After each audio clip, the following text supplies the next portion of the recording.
ఆరాధన స్వీకరించయ్యా. ఇదిగో ప్రభా, హృదయపూర్వకమైన ఆరాధన స్థుతి నీకు చెల్లిస్తున్నామయ్యా. విరిగి నలిగిన హృదయంతో నీ కృతజ్ఞతాస్తుతులు చెల్లిస్తున్నాం ప్రభా. మేమేమై ఉన్నామో, మేమేమి కలిగి ఉన్నామో అయ్యా, అదంతా నీ కృపని ఈ సన్నిధిలో మేము ఒప్పుకుంటున్నాం ప్రభా. We are what we are by your grace, Lord. By your grace alone.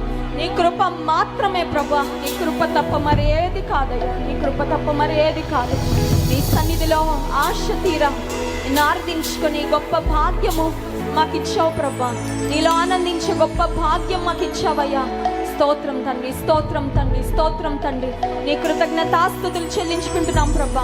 నువ్వు చేసిన కార్యాలను బట్టి ప్రభా నీ కృతజ్ఞతాస్తుతులు చెల్లిస్తున్నాము. నీ గొప్పతనాన్ని బట్టి, నీ మంచితనాన్ని బట్టి, నీ ఔన్నత్యాన్ని బట్టి అయ్యా నేను స్తుతిస్తున్నాం, ఘనపరుస్తున్నాం. పరిశుద్ధుడానికి స్తోత్రం, పరిపూర్ణుడానికి స్తోత్రం. పరిశుద్ధులలో మహనీయుడా, స్తుతి కీర్తనలు బట్టి పూజ్యుడా, నీకు స్తోత్రము, స్తోత్రం, స్తోత్రం, స్తోత్రం, స్తోత్రం, స్తోత్రం. మా ఆరాధన స్వీకరించండి అయ్యా. ఇక్కడికి వచ్చిన ప్రతి ఒక్కరిని నీ సన్నిధులను ముట్టు ప్రభా. నీ ముడితే మా బ్రతుకులు బాగుపడతాయ్యా.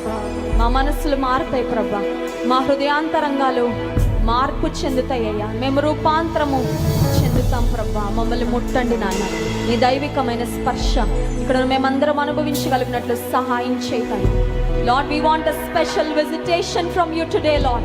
ఏదో వచ్చాం వెళ్ళామన్నట్లుగా కాదు ప్రభా. ఏదో ఒక ఆదివారం ఆచారపూర్వకంగా నీ మందిరానికి వచ్చామని కాదయ్యా.